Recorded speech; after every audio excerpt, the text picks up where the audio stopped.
Hi everybody, this is Noelle from Petitti Garden Centers, and today we are going to do one of our most often asked topics to do is pet-friendly houseplants. Now, I have to preface this by saying that pet-friendly houseplants, even though the plants that I'm showing you today are considered to be non-toxic for cats and dogs, okay, on the ASPCA website, so ASPCA.com, if any of these plants may be consumed, they may cause stomach problems, regardless if they're toxic or not, okay? And these are non-toxic, considered non-toxic, but you always want to call your veterinarian first if you have any issues with a plant or a plant being consumed by a pet, okay? So make sure you do your research.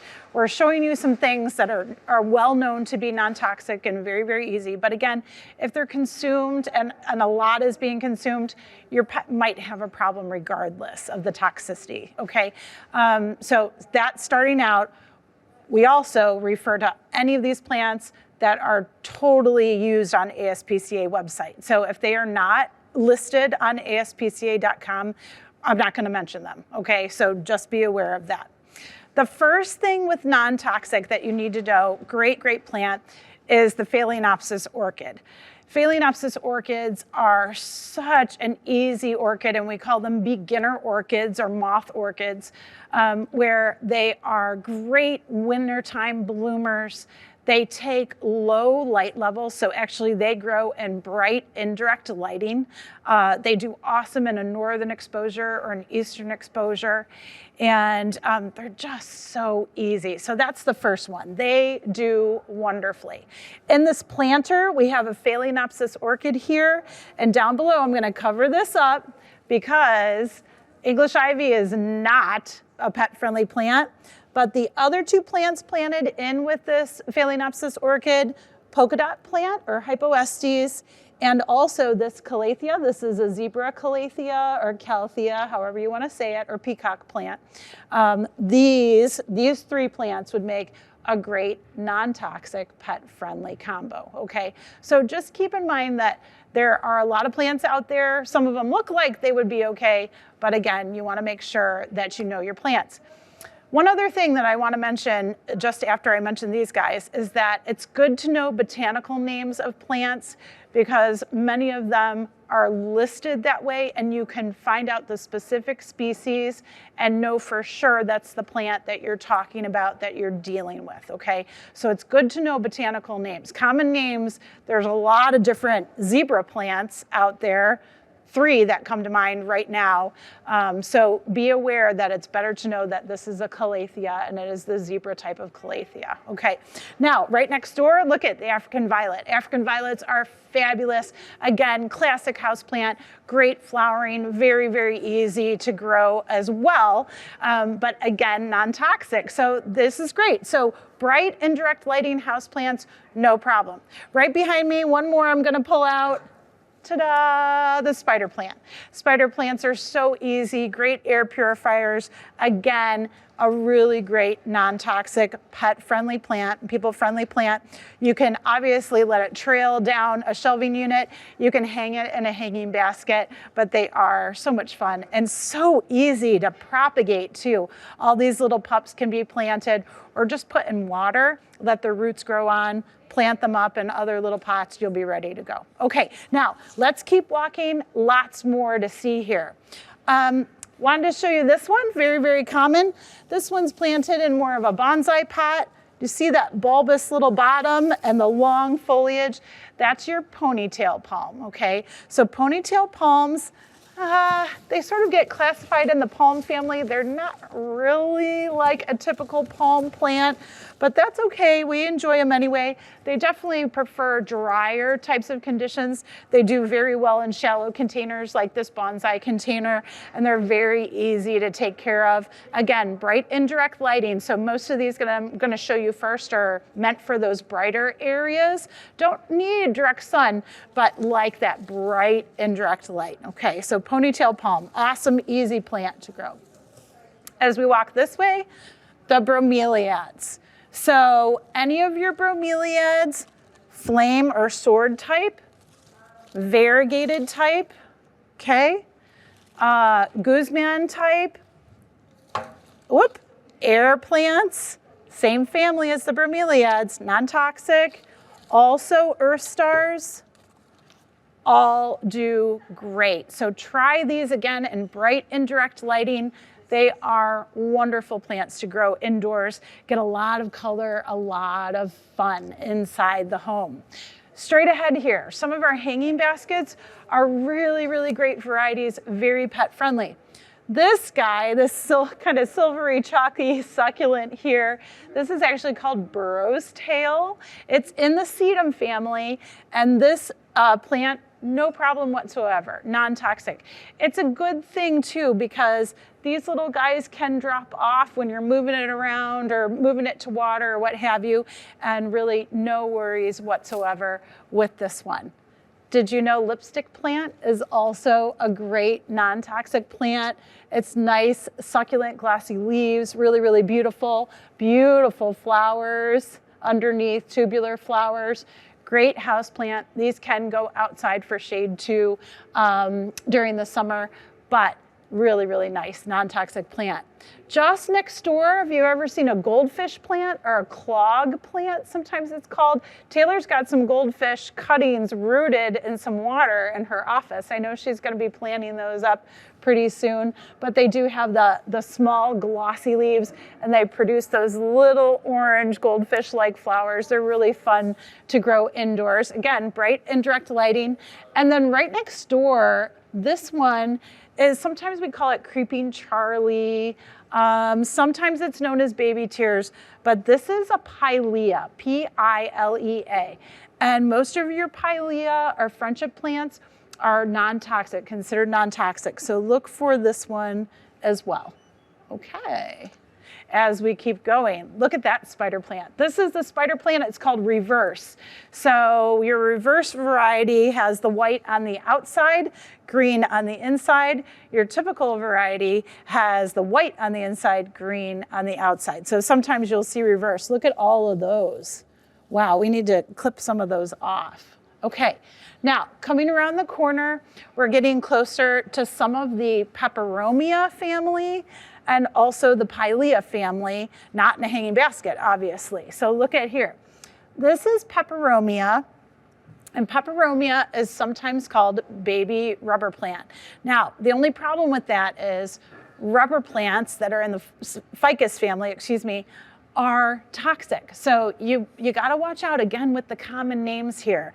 So baby rubber plant is actually Peperomia, and this Peperomia and the variegated, as I reach, no problem whatsoever. Great plants, easy care, slightly succulent, so good for those folks that don't water a lot. They work really, really nice. Now, Pilea. Many of your Pilea family, also non-toxic. You have Norfolk Pilea, and this one is your classic friendship plant. I can't remember. Oh, Moon Valley is the variety of that one. But these guys as well, no problem whatsoever, okay? More Peperomias here. A little bit different, smaller leaf variety. Here's a Pilea. That's the Pilea that I just showed you, that Creeping Charlie Pilea. It's Pilea depressa, okay? And then look at this, Chinese money tree. If you've ever seen these grow, when they come into the greenhouse, they're just the roots, these bulbous kind of stems, and then they have a little bit of rooting on them. And we plant them up, and they're braided, there they go. And then they start to produce the leaves on the top, and the leaves are usually a 5 leaflet. 1, 2, 3, 4, 5. Yeah, that looks right. And then these plants, sort of medium to bright indirect light, keep them a little bit moist, okay? They are also known as Pachyra aquatica, and these plants do like moisture, even moisture. And again, non-toxic plant. This is one of those that we use for, a good luck plant, kind of a Chinese New Year plant as well. So really good non-toxic plant. I love this one. We used to grow this at SeaWorld all the time. This is Hemagraphis, or waffle plant. So if you look at those leaves, they kind of have that waffly texture, beautiful dark bronzy green, purple on the undersides, and sometimes develop purple on top. But that is Hemographis or waffle plant. Great non-toxic plant, okay? All right, any more on this table? More peperomia. Watermelon plant is also peperomia. Now, we're gonna move into a few succulents. So we're gonna go this way, and not all cacti and succulents are the same, of course. There's so many different varieties here. But one of the best ones, the easiest ones to identify is Haworthia, okay? And Haworthia, remember we were talking about common names before. This is also known as zebra plant, okay? But it's obviously a succulent, very, very thick, scaly foliage on this plant. So Haworthia, there's many different types of Haworthia. So they look spiky like this, right? So you have Hippo Haworthia, big, real thick leaves here. Savannah Haworthia, look at that, that silvery gray color.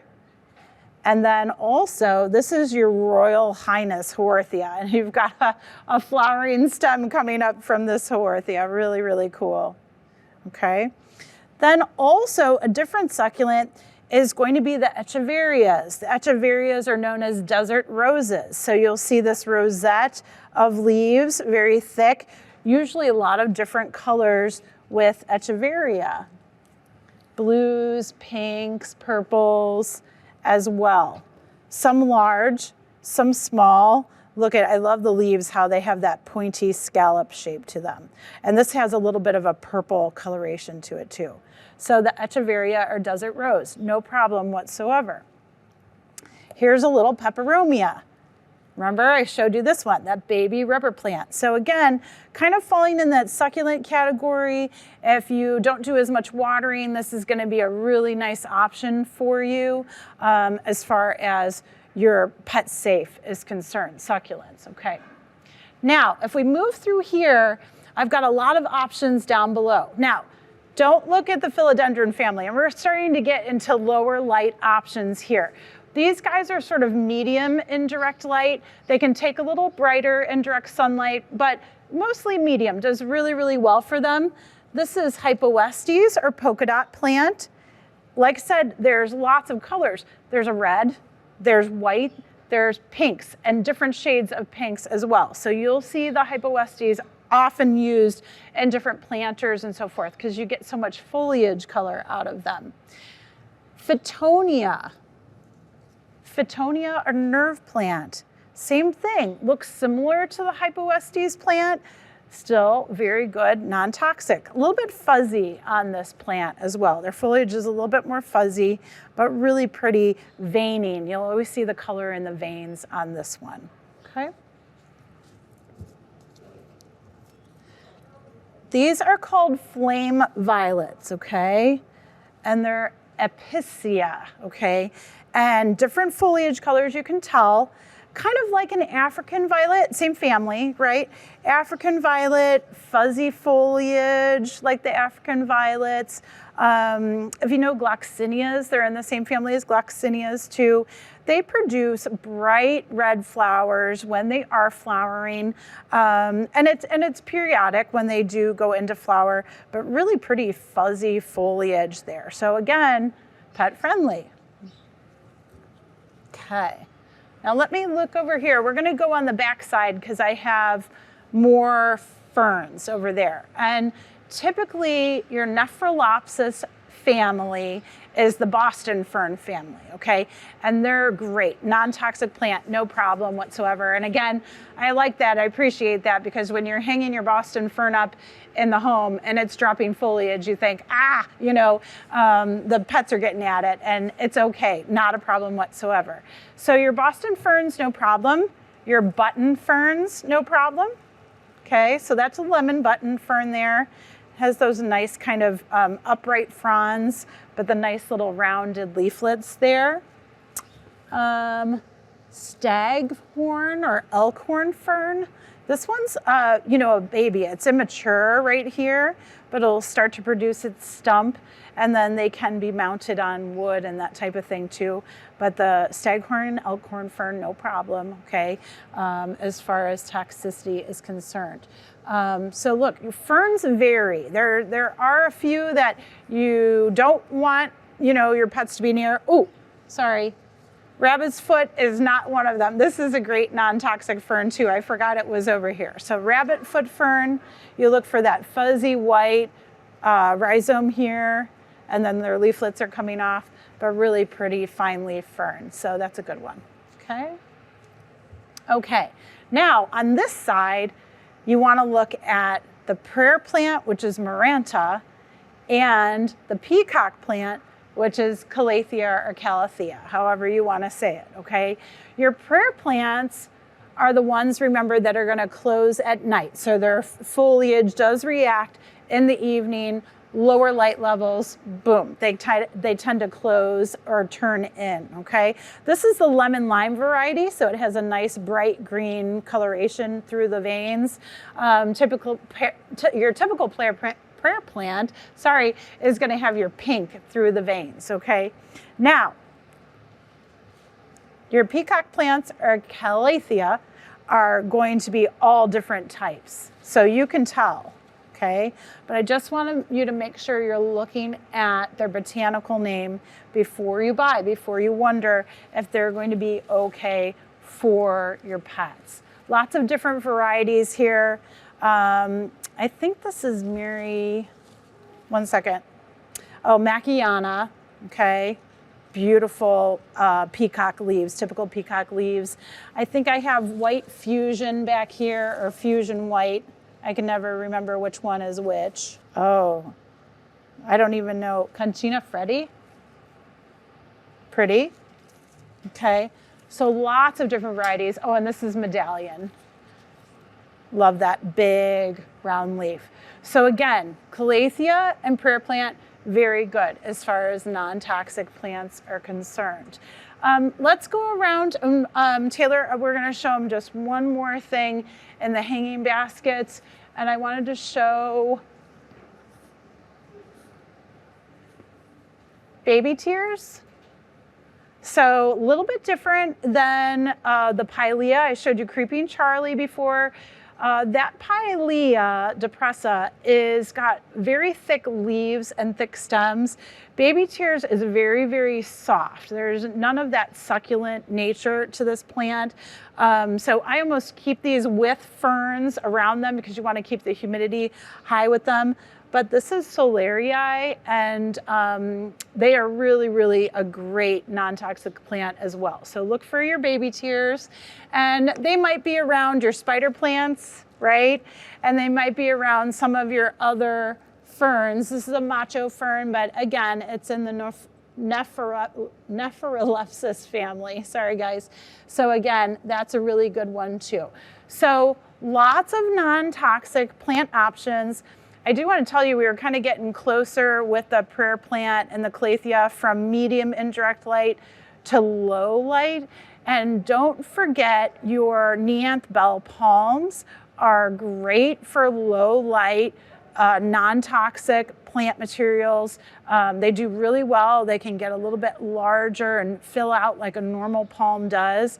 Oh, and we forgot the bamboos. Bamboo palm is back here. So wanted to give you a low light option that would work very well. But you have to think about a lot of your low light options are in the arum family or aroid family, and those are toxic. So that's why you won't see as many low light options for pet friendly plants. This is the bamboo palm though. So this is a Chamaedorea, a type palm, which is known as a parlor palm, okay? And so these types of palms, bamboo and also Neanthe Bella palms, they're related, okay? They are both Chamaedoreas. So they do really, really well. The bamboo palm, when you look at the stems, it looks sectioned like bamboo. That's usually how you can tell them apart from other palms. Again, have those lovely green leafy fronds, no problem whatsoever. Okay, so to wrap it up, Lots of houseplant options that are very safe for pets. Just remember that whenever a plant is consumed, it might have a reaction that you didn't know about or wasn't aware of. So no matter what the toxicity of the plant material, they can cause other issues. Even though everything that we showed you today is non-toxic, it is all listed on the ASPCA.com website. So I do implore you to check out these non-toxic plants for cats and for dogs, okay? And we do have a gardening guide at PetittiGardenCenter.com. It's called Perfect Places for Houseplants. It also has all this information listed there where you can grow these plants inside the home or inside the office and how to be successful with them. Enjoy.